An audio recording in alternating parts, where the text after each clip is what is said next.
Hello, Bhargav. Today is Tuesday, February the 14th, and here's the heads up for today. In Southeast Asia, we covered 15 issues. In North Asia, we covered 2 issues. In Australasia and the Pacific Islands, we covered 3 issues.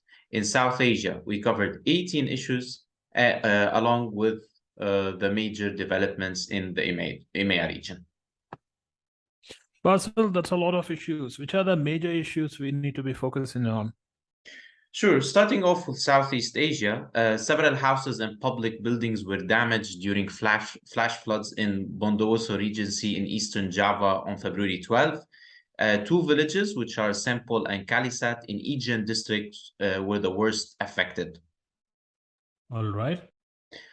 Former head of the Profession and Security Division of the Indonesian National Police, Freddy Sambo, was sentenced to death by the South Jakarta District Court yesterday. Sambo and 4 others were accused of the premeditated murder of Brigadier Yusa Hutabarat in July 2022. That's interesting. Okay. The Malaysian Anti-Corruption Commission stated that it will review the alleged misappropriation of funds by the Negeri Sembilan Islamic Religious Council yesterday. The case was opened and investigated in 2019, focusing on the 2 issues of corruption and the abuse of power. All right. In Timor-Leste, President José Ramos Horta announced yesterday that the next parliamentary elections will be held on May 21. Okay. In North Asia, unionized doctors will hold a nationwide rally on February 26 against the implementation of the proposed Nursing Act in South Korea. Thousands of medical workers could participate in the protest, including care workers, assistant nurses, and paramedics as well. All right. In Australasia and the Pacific Island, a national state of emergency was declared in New Zealand. The Minister for Emergency Management, Kieran McConaughey, declared a national state of emergency today due to the impact of a tropical cold cyclone, Gabriel. All right.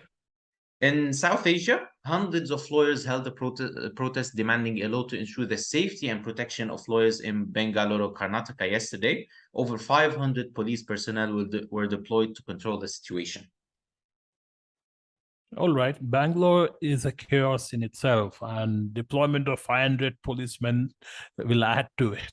So, so the state government needs to be vigilant and be prudent in terms of their security measures.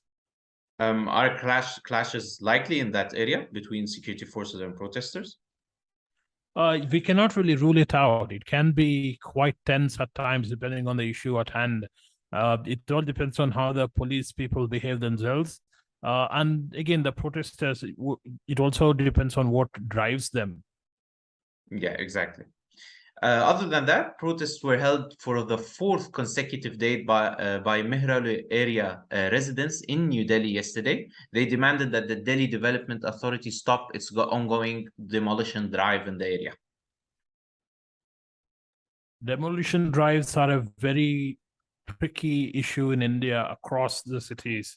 Any kind of such drives will attract a lot of protests. So it's not going to be easy for the government to pacify the protesters. Of course, it's just a matter of time. It's not a persisting issue that should concern others. But sometimes situations get out of hand for security forces. Yes, Bhargav. Unionized property developers have suspended the purchase of steel bars for a week in protest against rising steel prices in Pakistan. Steel bars will not be unloaded or used in construction sites during the protest. All right.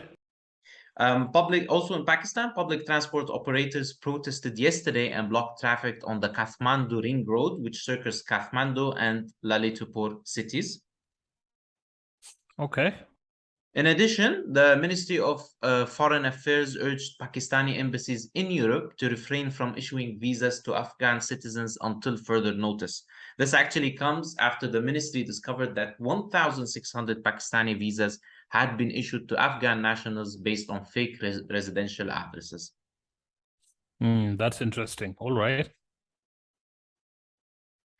Moving on to the EMEA region, Europe, Middle East, and Africa, British defense industry executives traveled to Kiev city in an attempt to set up joint ventures to manufacture weapons and vehicles locally. Okay. Chief of the North Atlantic Treaty Organization, which is NATO, Jens Stoltenberg, announced yesterday that Russia has begun a new major offensive in eastern Ukraine. We will have to see how this unfolds as Russia gets reinvigorated to attack Ukraine again. So we'll keep a close eye on this, Bassel. Yes, sure. It seems that tensions are escalating further between NATO and Russia. Also, candidates from the center-right coalition won local elections in Italy in two regions, the Lazio region and the Lombardy region. It is important to note that the Lazio region holds the capital, Rome, and the Lombardy region holds the financial capital, Milan. And the center-right coalition is actually headed by the Prime Minister, Giorgia Meloni. All right. Finally, the U.S. Embassy in Russia yesterday called on all American citizens residing or traveling in Russia to leave immediately. The call was due to the war in Ukraine, as well as the risk of arbitrary arrest and harassment by Russian law enforcement agencies. Okay. This is the heads up for today, Bhargav. Thank you, Bassel. That was a great brief. Thank you so much, Bhargav.